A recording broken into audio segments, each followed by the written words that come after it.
Добрий день, друзі, вітаю вас. Good afternoon, dear friends. Welcome to Ukraine Media Center. We are supported by the Ministry of Defense of Ukraine and Ministry of Internal Affairs of Ukraine. And today, our guest is Vadym Denysenko, director of the Ukrainian Institute for the Future and advisor to the Minister of Internal Affairs of Ukraine. Vadym will present an expert study about sanctions imposed on Russian Federation. So could you please tell us, Vadym, whether those sanctions will work and what sort of sanctions we need in order to weaken Putin's regime? Good afternoon, dear friends, dear colleagues. Basically, Ukrainian Institute of the Future, which I represent here, has run a wide-scale research on all sanctions imposed during the last month against Russian Federation by all countries worldwide, and we have called our studies "Sanctions on Russian Federation: What could actually break Vladimir Putin's regime?" The matter is this: during the last month, a lot has been said about sanctions themselves, about their importance, and actually, we can emphasize that indeed those sanctions are very important and very significant, but at the same time I can jump ahead and say that our conclusion has been as follows. Those sanctions cannot break the bone of Putinist regime. Those sanctions will make the life of Russians worse. They will make it worse for Russian elites. They will create problems for certain people within those elites. But by and large, they will not make a significant impact on the configuration of government in the Russian Federation, and they are unlikely to force Vladimir Putin to stop his policies he has been pursuing over many years. I'll start with the simple thing that you all know. According to all research by various rating agencies and various research organizations, as a result of sanctions, the GDP of the Russian Federation this year will drop at least by 8%, maximum by 12%. Is it a deadly threat for Putin's regime? Unfortunately, no. Unfortunately, we can say that it will be painful, but at the same time, it will not affect globally and in a critical way on the Russian Federation. Not a global and critical impact. Now, key points of our research and what actually should be done in order to be able to really fight Putin's regime at the key evil for Europe and I believe on the global scale in the early 21st century. First slide, please. Stability of currency and public budget system in the Russian Federation is first of all based on income from energy resources. There are a lot of myths about the natural gas impact, but actually the impact of natural gas is much lower than that of oil in the Russian Federation. Crude oil and oil products account for about 40% of total exports of the Russian Federation in 2021. Natural gas accounts for 10 to 11%. That means that in the whole export structure, natural gas is 4 times lower than crude oil. We have to understand it because a lot is being said about natural gas, and we were critically dependent for many years, and over the whole history of Ukraine, it was all around gas pipeline. But actually the key potential problem for Russia is about problems in oil industry.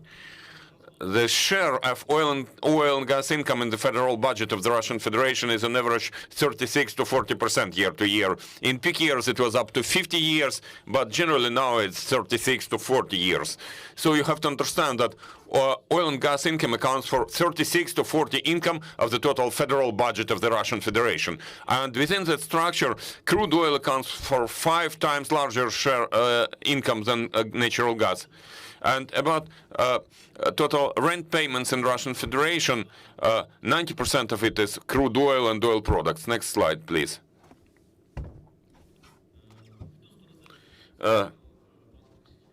Reserves of the Central Bank of the Russian Federation, it's generally known information. I will not cover it a lot. They have accounted about for 640 billion. Part of them has been frozen. There are various estimates, but the maximum estimate is 340%. 340 billion is not frozen as yet. So you have to understand that say safety net the Russian Federation has. More than 300 billion. That's what Putin can use at the moment. Next slide, please.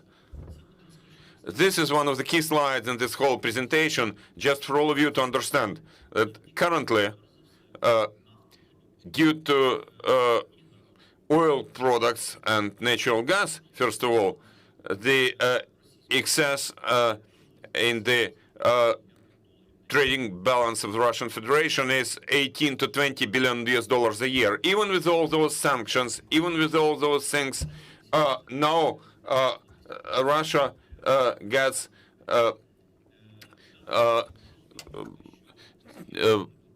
18 to 20, or to 220, 240 billion. Yes, we know that Russians have problems with oil and gas sales at the moment. We know that yesterday some agreement happened with India at $35 per barrel, which is not that profitable for Russians. But if situation stabilizes, then Russians will be able to get a proficit budget with a proficit of 18 to 20 billion. It's all about the fact that actually the exports of oil and gas products is not much limited, is not really restricted. Even according to our estimates, even the worst case for Russian Federation, the exports of natural gas in 2022 will drop by 25%. That's the worst, the most pessimistic scenario for Russian Federation, while the exports of crude oil will drop by 50%. But partially all these things will be compensated due to the sky-high price that is still maintains on the global scales. Next slide, please. To follow on what I already said about the price for crude oil and export capacity of the Russian Federation for energy assets, the budget of the Russian Federation is based on the following parameters. About $78 per barrel for crude oil. It's higher at the moment, but Russians still have problems with selling it. That's what I mentioned about India sales. To fund the budget expenses, there is a price of $44 per barrel, or everything above it comes to the national funds of the Russian Federation. Whatever is below it is problematic for the budget. The critical level for budget would be less than $25 per barrel, because the production cost of Russian crude oil is $25 per barrel. So yesterday's sale at $35 is about zero, about breaking even, since when you take into account the cost of transportation. So it's also important to mention that yesterday the Russians were not able to sell that crude oil. They cannot conserve their oil wells just on the technology side, on the technical side. So they have sold breaking even. India has made some money on that, but Russians have not dropped actually a lot on that, because you know that Indian contract has been discussed a lot in global media and Ukrainian media. But I'd like to repeat that if the price for oil is $44 per barrel, then it breaks even for Russian budget. Currently, the official price for the crude oil is 95, the official ruble rate. These are a bit outdated numbers, but currently it's about 80 something. But we have to understand what sort of economy Vladimir Putin has been creating. He has been developing the economy similar to, what sort of monetary system he develops? He develops something similar to Chinese yuan. In China, there are 2 exchange rates. In Russia, there are 3 exchange rates. One of it is that external rate, which is recorded by the Central Bank of the Russian Federation. The second exchange rate is the exchange rate for lay people.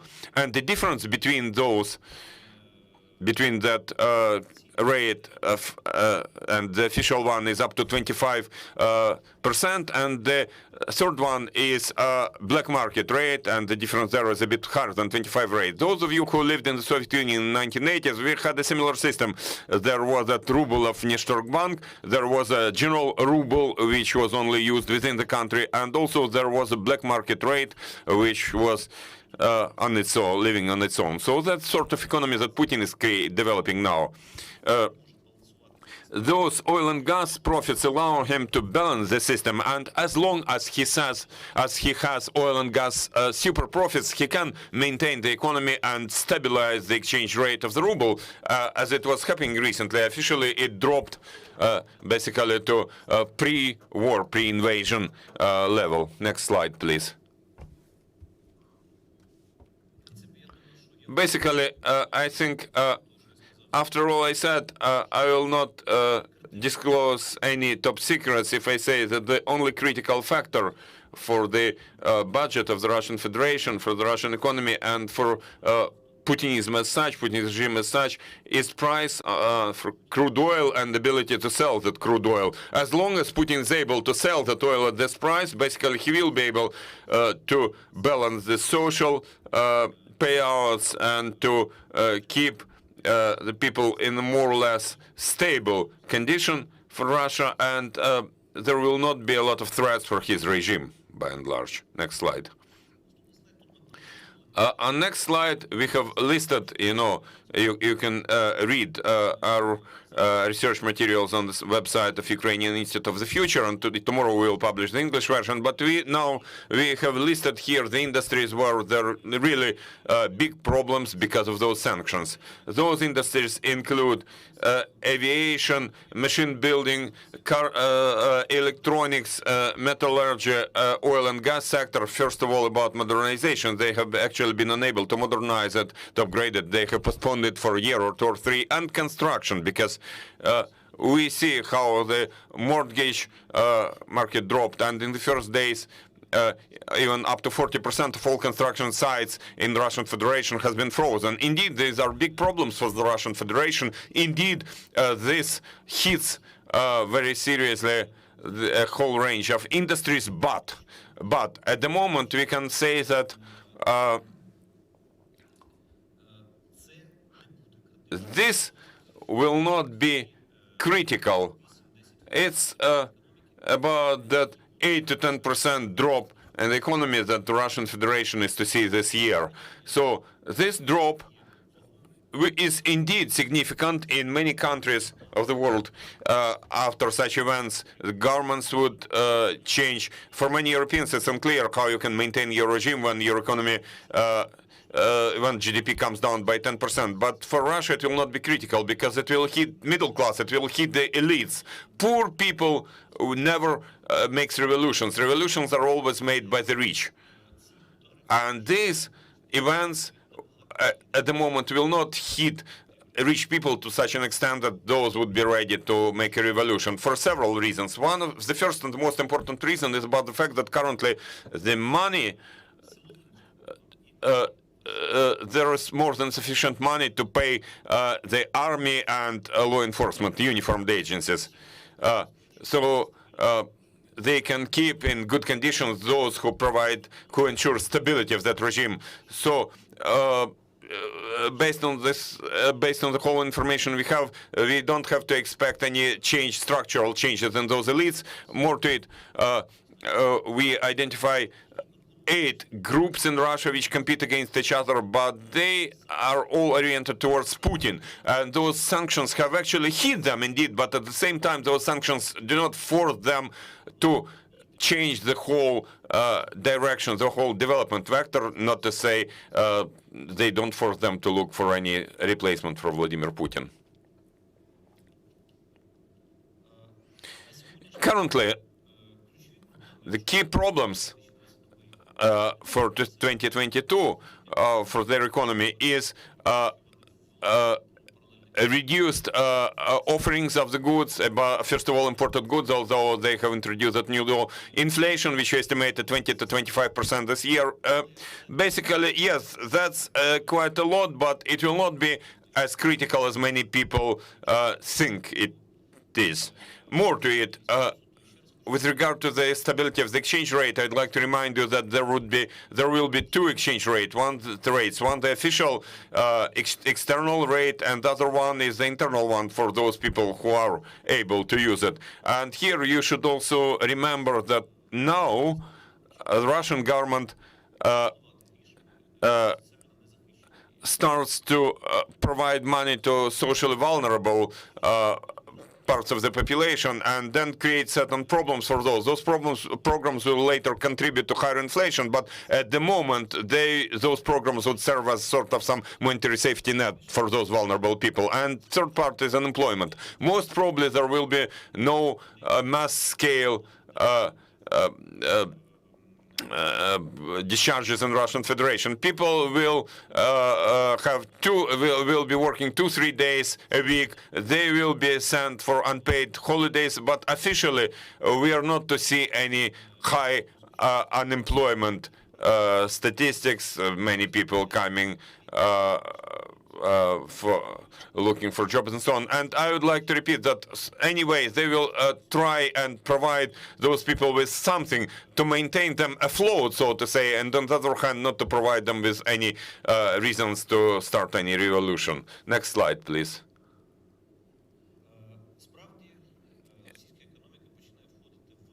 Indeed,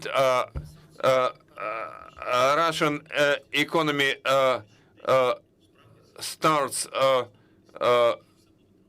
dropping, and those sanctions will work in the next 10 years. If it continues like it is, it will be difficult for Russians. But for the next year or two, there will be no global catastrophe, no global social problems or socio-economic problems, I would say, to be for the Russian society. Yes, there will be some friction, there will be some problems, there will be some complaints, but by and large there will be no global economic hit. And nothing will hit the population that much. The real thing which would change something and allow a change of the regime is oil embargo and sharp restrictions on sales of Russian crude oil. Without that, unfortunately, we have to say that there will be no quick drop in confidence in Vladimir Putin. Unfortunately. Thank you for your attention. Thank you, Vadym. Thank you and your team for such rich research. I'd like to remind you that at 3 p.m. we are to have the next briefing. We'll have Colonel Alexander Matysyanek, spokesperson for the Ministry of Defense of Ukraine, who will tell us about the current operational situation on the front lines. You're welcome to stay with us.